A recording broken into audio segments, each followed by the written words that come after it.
నమస్కారం. అలీ ఇతడు ఓ రకంగా చిన్నప్పటి సినీ ఫీల్డ్లోనే ఎదిగాడు, పెరిగాడు.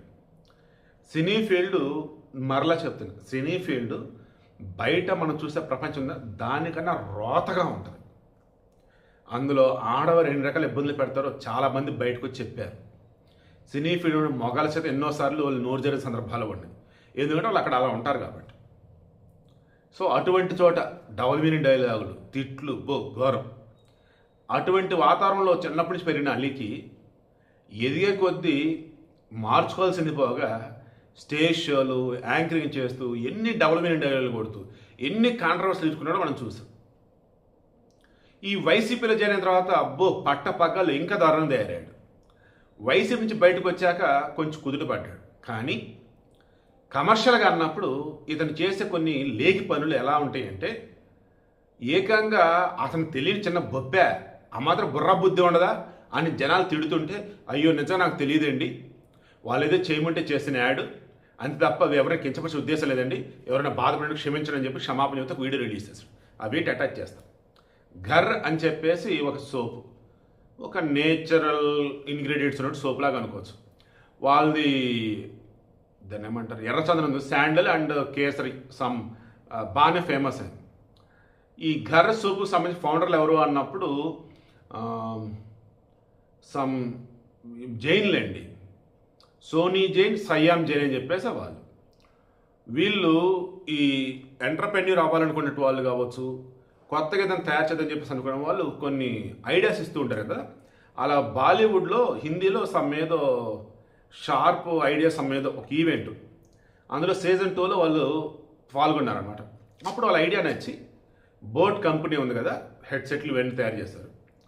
ఆ కంపెనీ CEO ఫౌండర్ ఎవరైతే అమన్ గుప్తా, అతను ఫండింగ్ చేశాడు. దాంతో ఈ సోనీ జైన్, సయ్యం జైన్లో ఈ కంపెనీకి సంబంధించి ప్రోడక్ట్ లాంచ్ చేశారు. పర్లా మంచి బ్రాండ్ నేమ్ బాగానే ఉంది.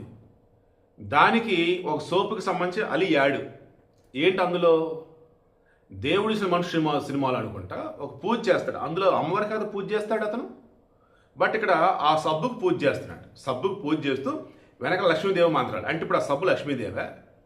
ఒంటికి రుద్దుకునే సబ్బు, ఎక్కడికక్కడ రుద్దుకునే సబ్బు లక్ష్మీదేవా? సిగ్గు శరం బుద్ధి జ్ఞానం ఉన్నాయా?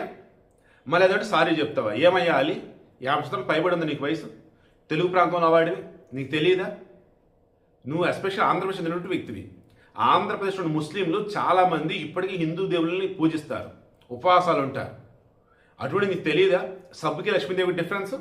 వెనకాల లక్ష్మీదేవి మంత్రాలు వస్తున్నప్పుడు నువ్వేం చేసావు తెలియదా? దానికి మళ్ళీ క్షమాపణలు చెప్తావా? డబ్బు కోసం ఏమైనా దిగజారుతారా మీ వాళ్ళు? ఇలా ఇండస్ట్రీలో కాదు, మన సోషల్ మీడియాలో కుప్పలండి. అసలు డబ్బు కోసం రోత పనులు, లేకి పనులు ఎన్ని చేస్తున్నారు అసలు. ఎనీవే, తప్పు దిద్దుకున్నాడు, క్షమాపణ చెప్పాడు, ఇటువంటి చాలాసార్లు చెప్పాడు. ఇక నుంచి అన్న చేయకుండా సంతోషమయ్యాలి. ఆ వయసు నుంచి బయటపడ్డావు కదా, ఆలోచనలు కూడా అక్కడే వదిలేసి ప్రశాంతంగా ఉండు. డబ్బు కోసం కకృతి పడమాకు. రాజమండ్రిలో మిగతా ఎక్కడ చారిటీ కూడా చేసామని అన్నారు. అటువంటి మంచి పనులు చేస్తున్నాడు, అలాగే ఉండాలి కదా. వేరే వాళ్ళు ఎందుకు కించపరుస్తావు? వేరే మతాలు ఎందుకు తక్కువ చేస్తావు? హిందూస్థాన్లో హిందువులు కాబట్టి ఊరుకుంటున్నారు, కానీ అదే వేరే దేశంలోకి వెళ్ళి అక్కడ మెజారిటీ మతస్థులకు సంబంధించి దేవుళ్ళని కానీ అక్కడ వాళ్ళకి సంబంధించిన సంస్కృతి సంప్రదాయాన్ని ఏమన్నా తక్కువ చేస్తే అప్పుడు నిద్ర ఒక్కొక్కడికి. జై జై లక్ష్మి జై లక్ష్మి జై ధరలక్ష్మి సిద్ధించు గమ గమ జై వరలక్ష్మి జై కరలక్ష్మి జై మహాలక్ష్మి. ఏంటి సోక్కి పూజ చేస్తాను అనుకుంటున్నారా? హలో అండి, అందరికీ నమస్కారం. ఘర్ సోప్ యాడ్, అది దేవుడు చేసిన మనుషుల సినిమాలో నేను చేసింది ఆ బిట్.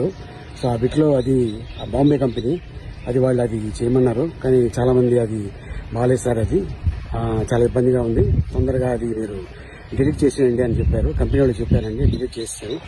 ఎవరికైనా బాధ కలిగి ఉంటే క్షమిస్తారని మనస్ఫూర్తిగా కోరుకుంటున్నానండి. Thank you so much. నమస్కారం.